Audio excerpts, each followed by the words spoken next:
Hello दोस्तों, मैं विकास दिवाकर स्वागत करता हूं आपका अपने यूट्यूब चैनल बीडी क्लासेस 7 में। दोस्तों, आज की क्लास का टॉपिक रहेगा हमारा भौतिक विज्ञान की सेकंड बुक का एक बहुत इंपॉर्टेंट सूत्र का निगमन करना हमें 1/f बराबर 1/v प्लस 1/u, जिसे हम डेरिवेशन भी कहते हैं। अच्छा, डेरिवेशन के नाम से बच्चों को डर लगने लगता है, अरे कि डेरिवेशन कैसे लगाएंगे। बहुत ईजी तरीके से हम डेरिवेशन की श्रृंखला स्टार्ट करने वाले हैं। हमारा ये पहली क्लास का पहला ही सूत्र का निगमन है, यानी कि डेरिवेशन है। सबसे पहले हम इसको लगाएंगे। इसी प्रकार से बारी बारी से सारे डेरिवेशंस को हम बहुत ही इजी वे में लगाते चले जाएंगे। तो हमारे साथ लास्ट तक जुड़े रहना, जब तक पूरी किताब हम कंप्लीट ना कर लें डेरिवेशन को लेकर। चलिए देखते हैं, शुरू करते हैं। अवतल दर्पण की फोकस दूरी के लिए सूत्र का निगमन हमें करना है, यानी कि क्या करना है, 1/f is equal to 1/v plus 1/u का हमें इसका निगमन करना है, यानी कि ये हमें सिद्ध करना है। ये हमें सिद्ध करना है। कैसे करेंगे, तो चलिए देखते हैं। बहुत ही इजी वे में हमें करना है। कुछ आपको स्टेप्स याद रखने पड़ेंगे। हालांकि आपने थ्योरी कंप्लीट कर ली होगी, तो उसमें बहुत सी चीज़ें आपको बताई गई होंगी। और अगर आपको कोई भी चीज़ नहीं पता है तो कोई दिक्कत नहीं, अब बने रहिए, सारी चीज़ें यहाँ पर समझ में आ जाएंगी। मैं बहुत बेसिक तरीके से लेकर चलूंगा। चलिए देखते हैं। तो हमें एक चित्र बनाना है। चित्र में क्या है, ये अवतल दर्पण है। M1 और M2 इसका मैंने नाम रख दिया है। इसका जो मुख्य अक्ष है, सॉरी मुख्य ध्रुव, वो P है, यानी कि जो बीच में होता है वो उसको ध्रुव बोलते हैं। और ध्रुव से कुछ दूरी पर कोई वस्तु है AB, कोई वस्तु AB है। यहाँ से प्रकाश की किरण डाली जाती है बिंदु B से। जब दर्पण पर डाली जाती है, जब दर्पण पर डाली जाती है ये, तो ये क्या, ये यहाँ से जाती है और टकरा कर वापस लौट जाती है। अब वापस लौट जाती है तो कहाँ से लौटती है, ये जो मुख्य अक्ष है, ये जो हमारा PA है ना, PA, ये मुख्य अक्ष है। मुख्य अक्ष के बिंदु F यानी कि फोकस से काटती हुई वापस लौट जाती है। फोकस से काटती हुई वापस लौट जाती है। ये यहाँ से वापस लौट जाती है। एक ऐसे ही सेम एक तिरछी किरण हमें डालनी है, यानी कि AB बिंदु के बिंदु B से, AB वस्तु के बिंदु B से एक प्रकाश की किरण तिरछी डालनी है, जो जिस मार्ग से जाती है उसी मार्ग से वापस लौट जाती है। जिस मार्ग से जाती है उसी मार्ग से वापस लौट जाती है। ये ठीक उसी प्रकार से, जैसे कि मान के चलो ये दर्पण है, ये दर्पण है। मैंने यहाँ से कोई टॉर्च ली और टॉर्च ली, तो यहाँ से जब प्रकाश की किरण जाएगी तो जितने एंगल से मैं इसको टॉर्च को इस तरह से रखूंगा, यानी कि जितने कोण से हम इसको रखूंगा टॉर्च को, या इतना घुमा या इतना, तो मैंने यहाँ पे रख दिया, तो उतने ही कोण से ये ऐसे तिरछी निकल जाएगी। ये ऐसे तिरछी निकल जाएगी, तो वो ये रही, वो ये वाली रही, ठीक है।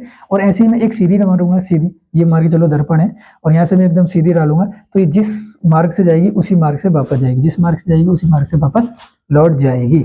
और ये मुख्य अक्ष को केंद्र पर काटेगी, इसको बोलते हैं वक्रता केंद्र। तो चलिए शुरू करते हैं। अब यहाँ पर एक प्रतिबिंब बनता है, जो फोकस पर काटती है और जो वक्रता केंद्र पर काटती है। दोनों का जो कटान बिंदु है ये वाला, यहाँ पर मुख्य अक्ष से एक अगर हम किरण डालें तो यहाँ पर एक प्रतिबिंब बनता है। तो प्रतिबिंब कौन सा बनता है, तो प्रतिबिंब बनता है, इसको मान लेंगे, इसको मान लेंगे B डैश, इसको मान लेंगे B डैश, इसको मान लेंगे A डैश। क्यों ऐसा क्यों किया, मैंने B डैश को ऊपर क्यों नहीं लिखा, नीचे क्यों नहीं लिखा, तो देखो B डैश को हमने नीचे लिखा, A डैश को ऊपर लिखा, A डैश को मैंने नीचे क्यों नहीं लिखा, ऊपर ही क्यों लिखा, क्योंकि अवतल दर्पण में, अवतल दर्पण में जो वस्तु का प्रतिबिंब बनता है, जो वस्तु का प्रतिबिंब बनता है वो वास्तविक और उल्टा बनता है, वो उल्टा बनता है। अब इसके बहुत सारे स्टेप्स होते हैं कि बारी बारी से कौन वस्तु जहाँ रखी होगी फिर प्रतिबिंब कहाँ बनेगा, यानी कि अनंत पर होगा तो प्रतिबिंब फोकस पर बनेगा। फिर वस्तु को अनंत और वक्रता केंद्र के बीच में रख देंगे, जो अभी इसकी स्थिति है, तो इसका प्रतिबिंब फोकस और केंद्र के बीच में बनेगा। पूरी टेबल है। अगर आप इस टेबल के बारे में नहीं जानते हैं और प्रतिबिंब कहाँ कैसे बनेगा इस चीज़ में आप कंफ्यूज हैं, तो आप कमेंट में बता सकते हैं, मैं इसके लिए स्पेशल वीडियो आपके लिए बता दूंगा, ठीक है। तो चलिए स्टार्ट। तो चलिए आगे हम देखते हैं। जो थोड़ी सी थ्योरी इसमें लिखनी होगी, 2-4 लाइनों की थ्योरी लिख देना जरूरी होता है। चलो देख लेते हैं। माना M1, थ्योरी की होगी, थ्योरी वही सेम जो हमने की है। माना M1 M2 एक अवतल दर्पण है, M1 M2 एक अवतल दर्पण है, जिसका मुख्य ध्रुव P है।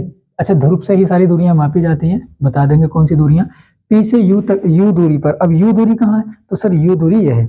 U दूरी कहाँ है, तो U दूरी यह है। जो वस्तु रखी जाएगी उसकी जो दूरी मापेंगे वो U से मापेंगे। कहाँ से मापते हैं, ये ध्रुव से मापते हैं। ये कहाँ से मापते हैं, ध्रुव से। ये कहाँ से मापते हैं, ध्रुव से मापते हैं। तो P से U दूरी पर, U दूरी पर एक वस्तु AB रखी है, एक वस्तु AB रखी है। F फोकस तथा C वक्रता केंद्र है, F फोकस तथा C वक्रता केंद्र है। देखिए थ्योरी को मैंने बहुत ही शॉर्ट तरीके से लिखा है, इसको मैं बहुत लॉन्ग भी करा सकता था, लेकिन लॉन्ग करने से कोई फायदा नहीं है। अगर आप इसको लॉन्ग करना चाहें तो लॉन्ग भी कर सकते हैं कि वस्तु ए बी के बिंदु बी से एक प्रकाश की किरण डाली जो टकराकर दर्पण से फोकस पर जाती है, फिर एक तिरछी किरण डाली जो जिस मार्ग से जाती है उसी मार्ग से वापस लौट जाती है, मुख्य अक्ष केंद्र पर काटती है। फिर यहाँ से एम से मुख्य अक्ष पर एम से एक लंब डाला जो एम एन है। एम एन क्या है? एक लंब। यहाँ पे ये लाइन अगर लिखना चाहो तो लिख सकते हैं, ये इंपोर्टेंट है क्या कि एम एन एक मुख्य अक्ष पर मुख्य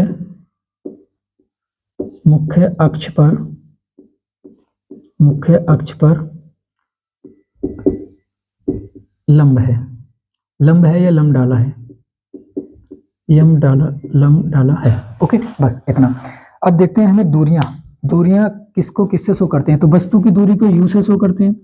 केंद्र की दूरी, वक्रता केंद्र की दूरी, मैं इसको थोड़ा सा मिटा देता हूँ।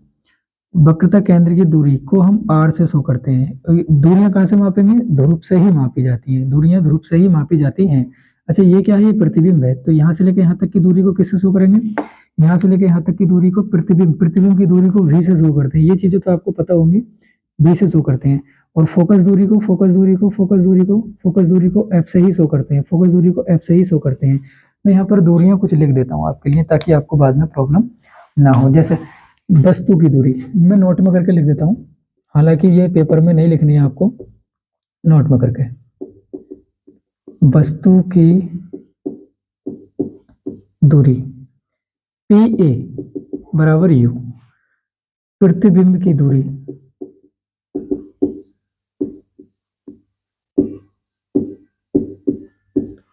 दूरी प्रतिबिंब क्या है हमारे पास? पी ए डैश, क्योंकि यही तो प्रतिबिंब बन रहा है। तो P A dash we.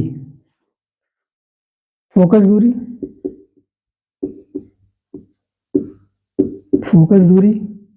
F है ना, तो पी एफ से ही शो करेंगे। वक्रता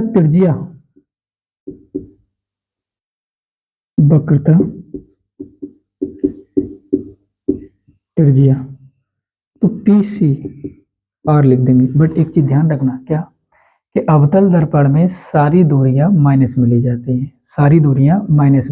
हैं। अच्छा, कौन सी दूरी किस में माइनस में ली जाती है, कौन सी प्लस में ली जाती है, तो मैं साथ ही साथ बताते चलूंगा। लेकिन ये थ्योरी में सब कुछ बताया जाता है कि कौन सी दूरी कहाँ माइनस में ली जाती है, कहाँ प्लस में ली जाती है। तो मैं आपको एक छोटी सी बात बता देता हूँ, क्या कि अवतल दर्पण है, अवतल दर्पण का हम बात कर रहे हैं। अवतल दर्पण में सारी दूरियां माइनस में ली जाती हैं। क्यों ली जाती हैं? क्योंकि बाईं ओर होती है। जो दूरी बाईं ओर होगी, जो दूरी दर्पण के बाईं ओर होगी वो माइनस में, और जो दूरी दर्पण के दाईं ओर होगी वो प्लस में।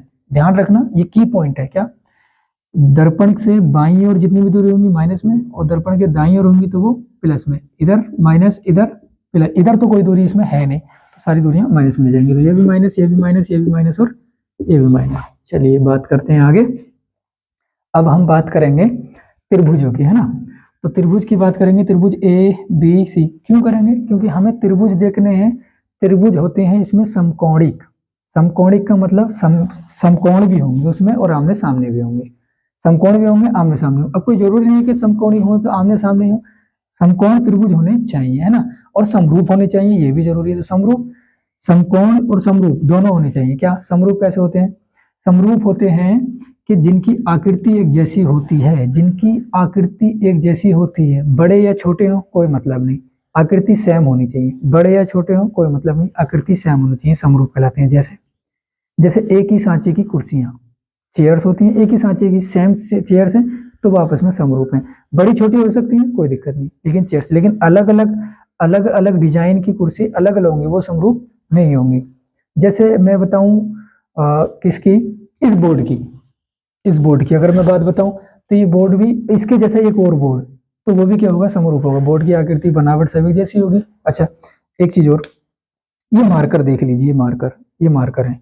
मार्कर, इन दोनों की बनावट एक जैसी है, साइज मैटर नहीं करता, तो ये समरूप है। बड़ा हो या छोटा है कोई मतलब नहीं, बड़ा छोटा हो सकता है कोई दिक्कत नहीं, लेकिन आकृति सबकी एक जैसी होती है। जब सबकी आकृति एक जैसी होती है तो वो समरूप होते हैं। ठीक है, तो इनकी भी बात करेंगे, समरूप होते हैं। तो कौन कौन से इसमें समरूप हैं और कौन कौन से इसमें नहीं है उसके बारे में हम बात करेंगे।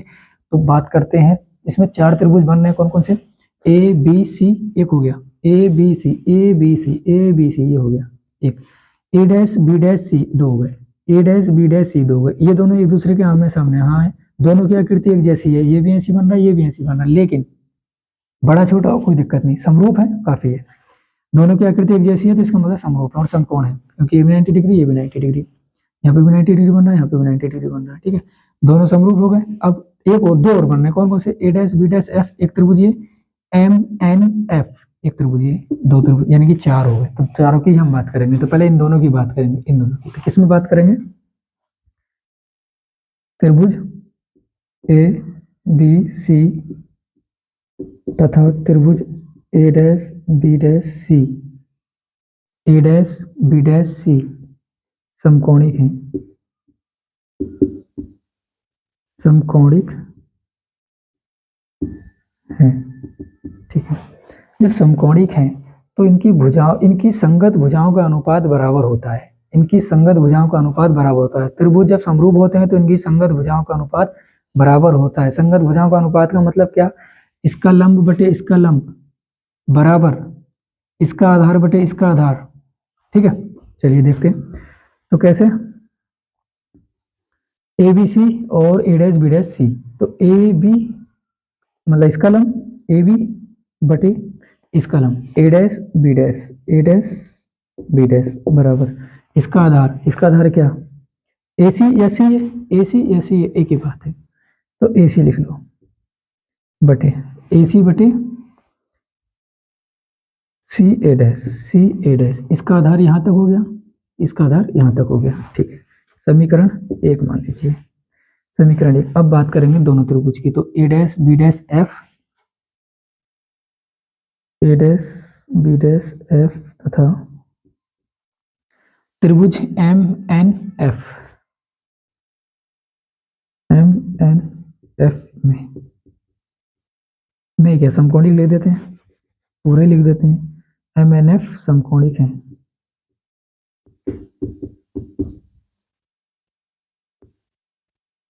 समकोणिक हैं तो बात करते हैं हम, इसका लंब बटे इसका लंब, इसका आधार बटे इसका आधार। तो किसकी बात कर रहे थे, उसमें बड़े वाले को ऊपर लिखा था, बड़े लंब को ऊपर लिखा था, इसमें भी बड़े लंब को ऊपर लिखेंगे। तो एम एन बटे ए डैश बी डैश बराबर, अब इसका आधार क्या है, एन एफ, एन एफ है ना इसका आधार, एन एफ यहाँ तक, इसका आधार F A dash, F A dash, F A dash. बस एक चीज ध्यान रखना है इसमें, क्या, एक बात बताओ, ये पॉइंट और ये पॉइंट लगभग बराबर है, यानी कि P और M को हम बराबर रख सकते हैं, ऑफ कोर्स रख सकते हैं, क्योंकि लंब यहाँ पर भी आ सकता है, इसके जस्ट बराबर में भी आ सकता है। तो N और F लगभग बराबर है, तो यहाँ पे लिखेंगे चूंकि N लगभग बराबर है P के, है ना, सर्वांग हो जाएगा, लगभग बराबर लिखेंगे ऐसे, N लगभग बराबर है P के, तो जहां पर N है वहां पर हम क्या लगा देंगे P। और एक चीज और, क्या, देखिए एक चीज, Mn जितना लंबा है, जितना ऊंचा Mn है उतना ही AB, यानी कि कह सकते हैं AB और Mn दोनों आपस में बराबर हैं, जितनी ऊंचाई AB की उतनी ही ऊंचाई Mn की, दोनों आपस में बराबर। तो लिख देंगे AB बराबर Mn, दिख नहीं रहा, यहां तक हो गया, चलिए इसको कट कर देना है ना। अब यहां पर रखेंगे, लिंक कर रहा है, स्टार्ट करूं, ठीक। तो n बराबर p रखेंगे और ab बराबर mn रखेंगे। mn की जगह पर हमने ab रख दिया, ab बराबर mn, mn बराबर ab, दोनों बराबर रख सकते हैं, तो ab mn बराबर ab रख दिया, upon a dash B dash is equal to N F की जगह पर हमने पी एफ रख दिया, क्योंकि एन की जगह पर हम पी रख रहे हैं, तो P F upon F A dash. समीकरण 2, समीकरण 1 और 2 से देख लो क्या हो रहा है, क्या हो रहा है बताओ। समीकरण 1 व 2 से क्या करेंगे, देखो समीकरण 1 में LHS और समीकरण 2 में भी LHS दोनों में सेम है। जब LHS सेम है तो RHS को हम बराबर रख सकते हैं, ऑफकोर्स बराबर रख सकते हैं। समीकरण 1 बार 2 से, अब देखो इस लाइन को हम ऐसे लिख सकते थे, समीकरण 1 बार 2 की तुलना करने पर, तुलना का मतलब जो बराबर में उसको खत्म, जो बराबर में नहीं है उनको आपस में बराबर रख देते हैं। मतलब क्या, LHS बराबर है, LHS बराबर है, हाँ, तो इनको खत्म कर दो, इन राइट हैंड साइड को बराबर रख दो, RHS को बराबर रख दो। ऐसा नहीं करना चाह रहे, वैसा कर लो। कैसे, AB upon A dash B dash का मान ये है, तो इसकी जगह पर यहाँ पर ये रख देंगे, बस। इस पूरे का मान ये है, हाँ है, उसमें रख दो, इसकी जगह पर ये आ जाएगा। तो दोनों, फिर भी तो ये दोनों बराबर में आएंगे, तो दोनों को बराबर रख देंगे।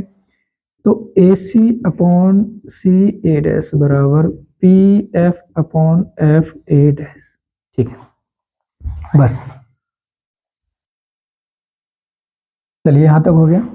दोनों के RHS हमने बराबर रख दिए हैं, क्योंकि LHS बराबर थे तो RHS भी बराबर हो जाएंगे, तो दोनों को बराबर रख दिया। अब हमें देखना होगा कि जो वैल्यू हमें पता है, यानी कि P से F तक की पता है, F है, हाँ पता है, बिल्कुल है, P से F तक की F है, ठीक है। CA डैश की हमें पता नहीं, पता, कोई दूरी नहीं है, क्योंकि दूरियां तो P से मापी जाती है ना, ठीक है। अच्छा, FA डैश की पता नहीं, पता, AC की पता नहीं, पता, AC की भी नहीं पता। फिर क्या करेंगे, सबकी दूरियां हमें निकालनी पड़ेंगी। तो कैसे निकालेंगे, इसको थोड़ा सा फोकस करना, ध्यान रखना।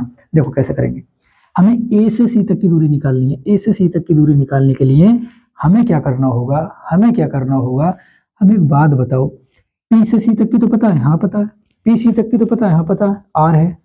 P से C तक की पता है, हाँ पता है, कितनी है, R है। हमें A से C तक की पता नहीं, पता सर, कैसे निकालेंगे। P से A तक की तो पता है, थोड़ा सा फिर से ध्यान दीजिए। P A की पता है, हाँ, P C की पता है, हाँ, A C की पता है नहीं, निकालनी है। कैसे करेंगे, P A में से यानी कि पूरे में से, P A में से यानी कि पूरे में से, P A में से यानी कि पूरे में से, इस P C की इधर की घटा देंगे, P C की घटा देंगे, P C की घटा देंगे, P A में से, P A में से P C माइनस कर देंगे, ये मिल जाएगी, इसकी जगह पर रख देंगे। तो क्या किया, फिर से देख लो, P A minus P C upon, ठीक है, ये तो आ गई AC की दूरी। अब C से A डैश तक की दूरी निकालनी है। CA डैश तक की दूरी पता है नहीं, पता, क्यों, क्योंकि P से तो मापते हैं, P से C तक की पता है, हाँ पता है, P C की पता है, हाँ क्या है, R है, ठीक है। P A डैश की पता है, हाँ पता है, क्या है, V डैश है। देखो क्योंकि प्रतिबिंब है ना, ये प्रतिबिंब है, तो P C की पता है, P A डैश की पता है, हाँ दोनों की पता है, P C की भी पता है, हाँ, P A डैश की पता है, हाँ, क्या C A डैश की पता है नहीं, इतनी पता है, इतनी पता है, इतनी पता है नहीं, पता, कैसे निकालोगे, निकालनी पड़ेगी, क्योंकि C A डैश की तो पता नहीं, तो इसकी निकालनी पड़ेगी। तो कैसे करोगे, P C में से पूरे में से, यहाँ तक की बात कर रहे हैं, P C में से, हाँ सर, P C में से P A डैश खत्म कर दो, P A डैश खत्म करो, इतनी खत्म कर दो, ये बच जाएगी ना, हाँ सर, फिर से सुन लो, P C में से P A डैश खत्म कर दो, P A डैश खत्म कर दो, ये मिल जाएगी, ठीक है, इसकी जगह पर रख देंगे। तो क्या करेंगे, P C minus P A dash बराबर, P F की तो पता है सर, हाँ पता है, P F की तो पता है हमें, F है, बिल्कुल है, F A डैश की निकालनी है, F A डैश की कैसे निकालेंगे बताओ, तो बताओ, F A डैश की, P A डैश की पता है, हाँ इतनी तक की तो पता है ना, हाँ क्या है, माइनस की भी है, ठीक है। P F की पता है, हाँ क्या है, F है, ठीक है। तो P A डैश में से P F घटा देंगे, फिर से P A डैश में से हमें ये निकालनी है, इतनी निकालनी है हमें, इतनी निकालनी है, P A डैश में से P F माइनस कर देंगे, P A डैश में से P F डैश माइनस कर देंगे, ये मिल जाएगी। तो क्या कर रहे हैं, P A डैश में से P F माइनस कर रहे हैं, बस ये तो कर रहे हैं। अच्छा, ये दूरियां कैसे निकाली है, थोड़ा सा इसको वीडियो को पॉज करके पीछे करके फिर से देख लेना, तो और अच्छा समझ में आएगा। हालांकि कोई कंफ्यूजन रहना नहीं चाहिए अब, क्योंकि मैंने इतने अच्छे से समझा दिया है। चलिए देखिए, अब आगे चलते हैं। पी ए की दूरी पता है, हाँ क्या है, यू है, माइनस की लगाएंगे ना सारी दूरियां, ठीक है। पी ए की दूरी, वस्तु की दूरी माइनस से शो करते हैं, माइनस यू से, ठीक है। पी सी की माइनस के आर, ठीक है, अपॉन पी सी की माइनस के आर, ठीक है। पी ए डैश की दूरी, पी सी भैया देख लेना, इधर देख लो, इधर माइनस के आर है, और पी सी की भी माइनस के आर है। पी ए डैश क्या है, प्रतिबिंब में देखो, प्रतिबिंब की दूरी माइनस के भी आ गया, तो माइनस के भी आ गया, बराबर पी एफ की दूरी माइनस के एफ है, ठीक है। पी ए डैश माइनस के भी है, माइनस पी एफ माइनस के एफ है, ठीक है।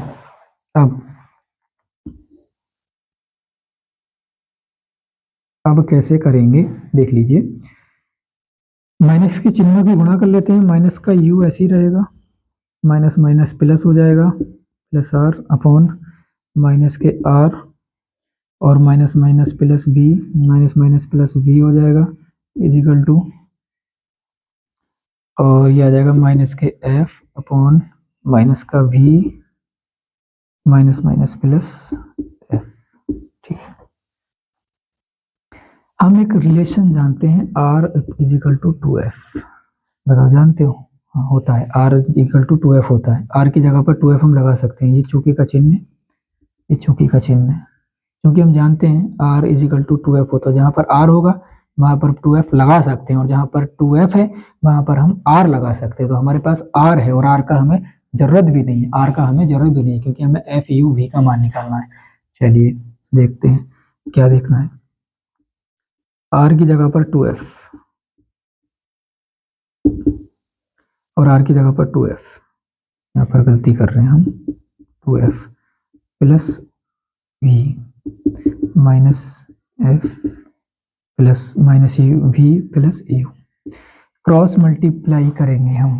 क्रॉस मल्टीप्लाई करने के लिए हमें क्या करना होगा, बस कुछ नहीं, तिरछी गुणा कर दो, इधर से इधर, इधर से इधर, तो इसकी सब में गुणा होगी और इसकी भी सब में गुणा होगी, यानी कि वी की भी इसमें होगी दोनों में और एफ की भी दोनों में होगी। तो पहले तो इसको गुणा में लिख लेते हैं,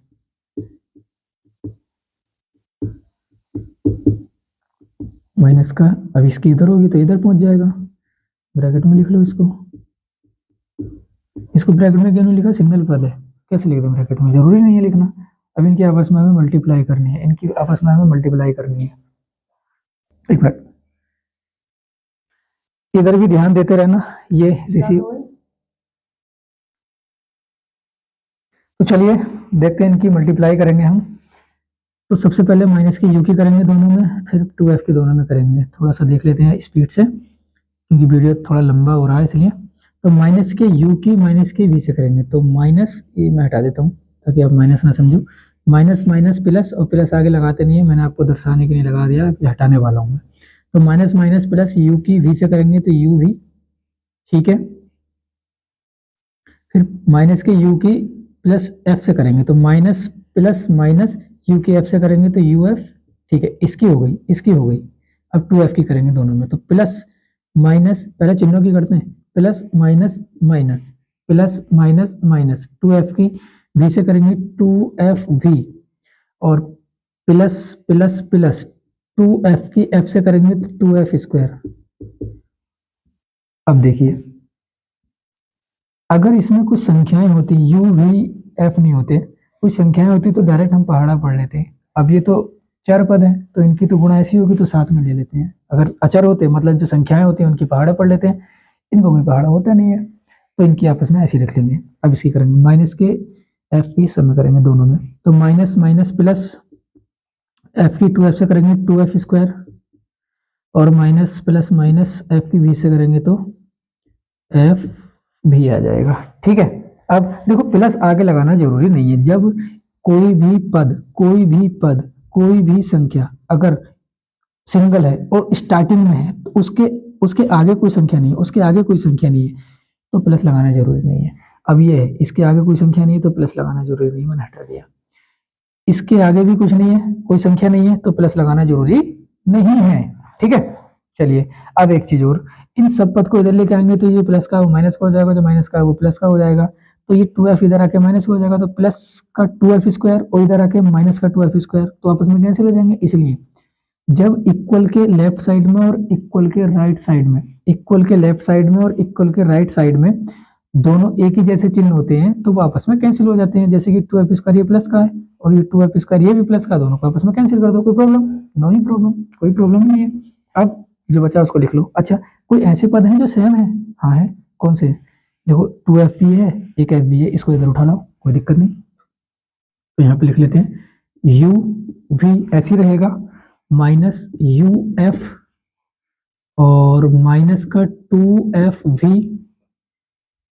और प्लस का, क्यों? क्योंकि माइनस का एफ बी इधर आके प्लस का हो जाएगा, तो F B is equal to 0। यहाँ पे कुछ बचा? कुछ भी नहीं बचा। अब 2FB में से एक एफ बी घटाएंगे तो कितना बचेगा?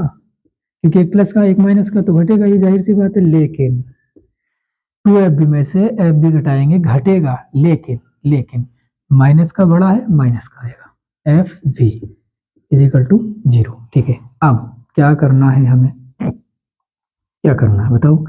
जो माइनस के उसको इधर ले जाओ,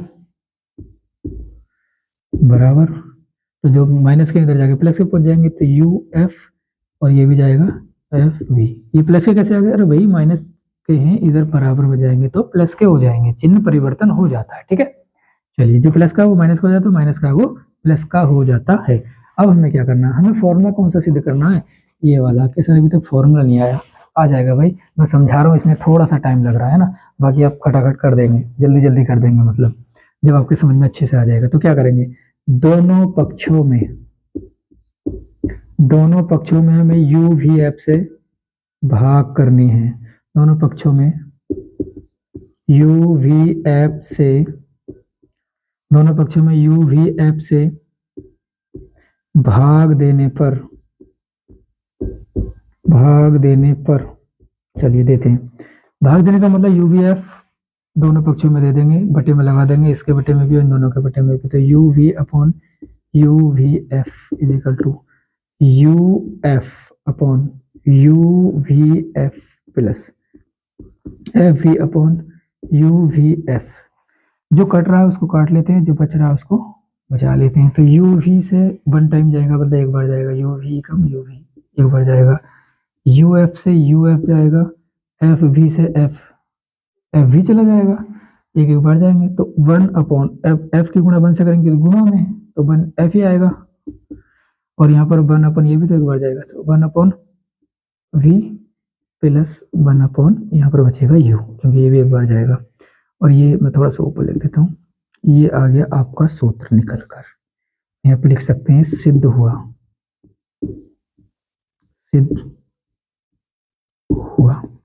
यहाँ तक हमारी जर्नी रही। चलिए, तो ये हो गया है आपका कंप्लीट, और ये आपका लॉन्ग क्वेश्चन हो गया है तैयार, और बहुत ही इंपॉर्टेंट है। बहुत, मतलब मैं तो बोलूँगा कि 99% चांस है इन जैसे सवालों के आने के। ये हालांकि सवाल नहीं कह सकते, डेरिवेशन है, निगमन सूत्र को सिद्ध करना है, तो इस टाइप के सवाल पूछे जाते हैं, यानी कि डेरिवेशन पूछे जाते हैं। तो चलिए, मिलते हैं नेक्स्ट वीडियो में। यदि आपको ये वीडियो अच्छी लगी हो तो चैनल को सब्सक्राइब कर लें अगर चैनल पर नए हैं तो, और अगर कोई सजेशन आपको देना है कि इसमें कुछ ऐसा होना चाहिए कि कोई कमी रह गई है या कुछ इम्प्रूव करना है, तो आप इसमें कमेंट करके बता सकते हैं हमें कि आप सर ऐसा कर सकते हैं, तो ज़्यादा बेहतर रहेगा। तो चलिए, मिलते हैं नेक्स्ट वीडियो में, और अगर वीडियो अच्छा लगा हो तो लाइक कर दीजिए, शेयर कर दीजिए। Thank you.